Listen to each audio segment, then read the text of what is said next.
Dobré ránko, teda ránko už ani nie, keďže nejakých 9:45 alebo také niečo. No dneska je pondelok, čaká ma dlhý beh. Garmin, tréner mi hovorí, že nejakú 1,5 hodinu mám ísť. Nesúhlasím s ním, pôjdem určite viacej. A našiel som si tu kúsok od Petržalky. Zaujímavé miesto, o ktorom som ani nevedel, že existuje. Tak sa tam idem prebehnúť. Tak hádam o nejakú hodinku tam budem a snad to tam bude pekné, ako to vyzeralo na fotkách a ako si to predstavujem. Papa. Pol hodinka je za mnou. Je teplo. Pocitovo tak 27, 5. To asi nikto nevie dobre odhadovať. Potím sa a modlím sa, aby mi podnešiel do očí, lebo opalovací krém v očiach z čela je nič moc. No, dneska mám nejaké nové veci. Mám nové ponožky. Nejaká Injinjin značka, netuším, ako sa to vyslovuje. Sú na trail, tak sú trošku hrubšie. Ale bolo to úplne ako obliec si takú brutálne príjemnú perinku. Sú prstové a sú naozaj príjemné. A dneska mám ochutnávku môjho vlastného mixiku cukrového, tak vám dám vedieť o nedlho. Čistička.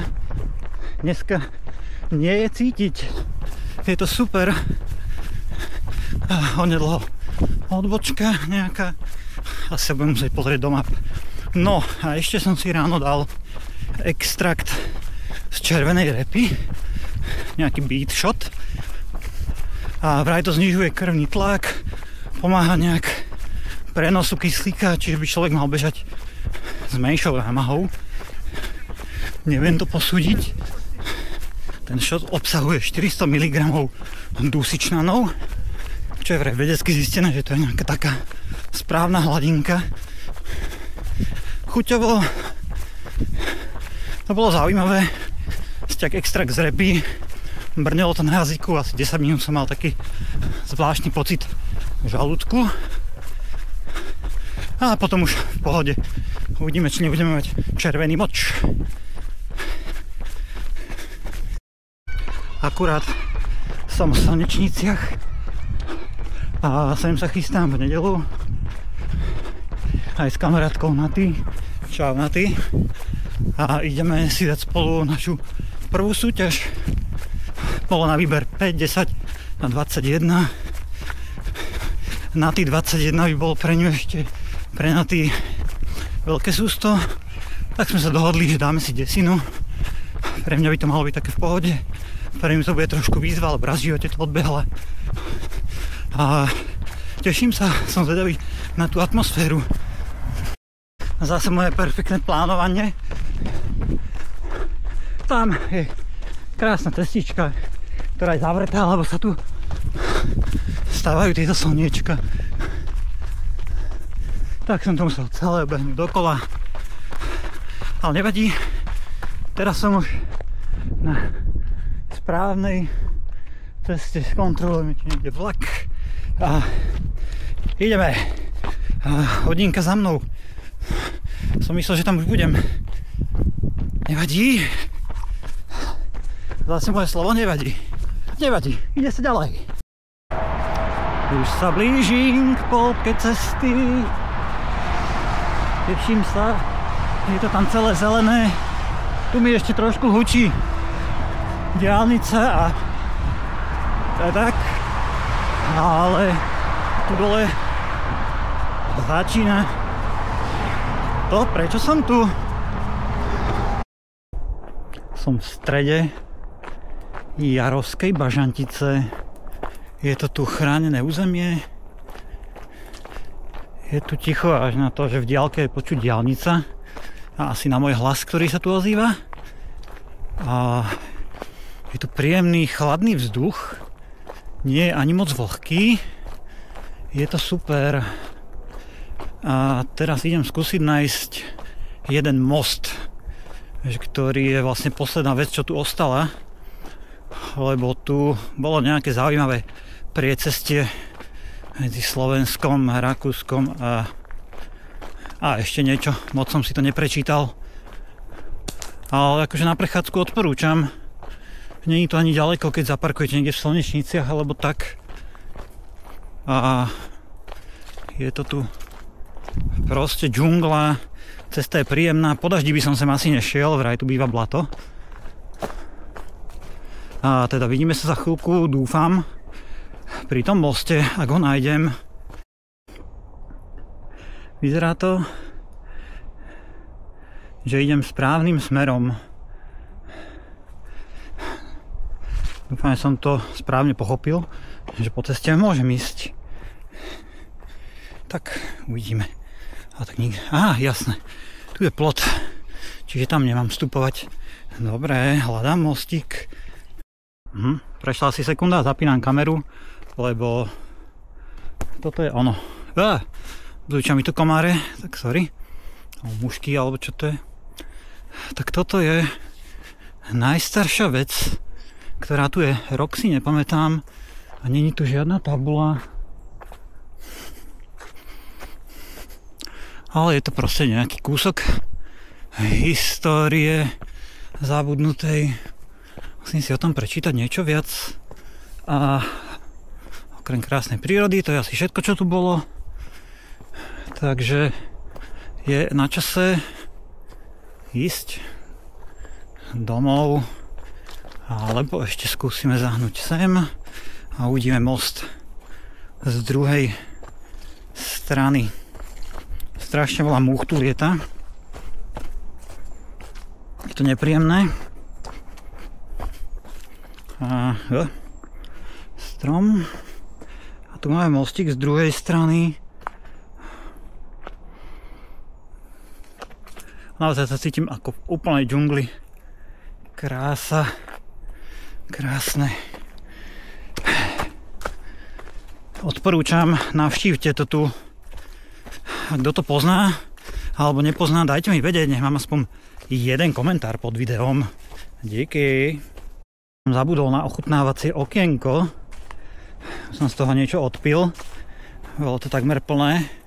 100 gramov sacharidov. Zloženie moje domáce. 2 diely maltodextrínu a 1 diel hroznového cukru. Že vraj to je najlepší pomer, lebo jedno sa vstrebáva v žalúdku a druhý cukor sa vstrebáva v čreve a tým pádom do dvoch nejakých telových kanálov viete dostať cukor, čiže viete ho naraz vstrebať viacej. Tak hovorí veda. No a chuťovo, toto je v podstate môj druhý experiment. V prvom som mal obyčajný cukor, lebo nemal som objednaný maltodextrín. Bolo to naozaj sladké, ale toto paradoxne nie je až také sladké. Mám tu teda, že 100 gramov cukru, doliate asi odhadom, neviem, 1,5-2 deci vody a trošku citrónového extraktu a je to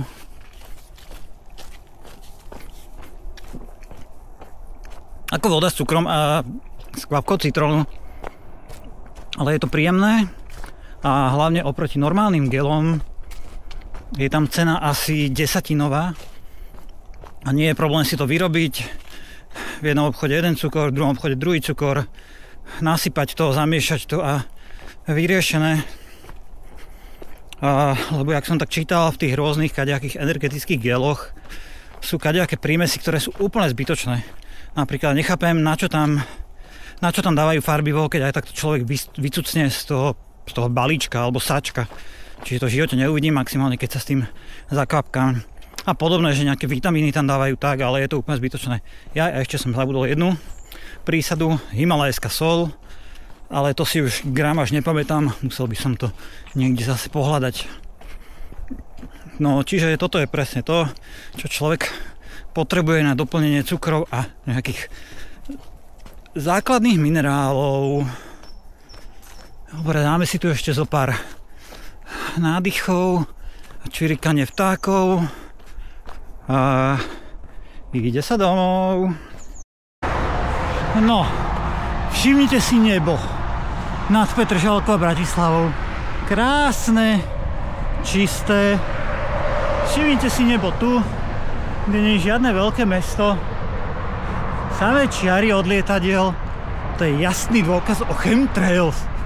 V Petržalke a Bratislave sa octuje vo veľkom a tam na vidieku je ocot drahý, tak neoctujú, alebo octujú málo, lebo menej ľudí a preto je tam toľko tých čiar. Takže všetci ľudia v meste, nebojte sa toho, nás to nezastaví, my zastavíme ich. Ha! Príroda skočila pod nohy. Wow! Pozrite sa na to! To je krásne. Chúdačík sa vála. Wow! Bola to tesnotka, ale prežil. Som si povedal, že skočím rovno po ceste na návštevu za bývalými kolegovcami do roboty. Akurát problém je, že je asi 11:30 a oni o takomto čase chodia na obed. Tak sa tu motám okolo Dražďaka po Petržalke, aby som zabil ešte aspoň 3/4 hodinu a potom idem k ním na návštevu. Aktuálne som na 17. kilometri. Cítim sa dobre, trošku nohy bolia, ale to k tomu patrí. Odbehnuté 21 km. Medailu nemám za najrýchlejší polmaratón, tak asi teda nebol najrýchlejší, ale tak veľa som sa prechádzal po prírode a kolečko okolo Dražďaku bol super nápad, bolo to tam veľmi pekné, okolo toho malého.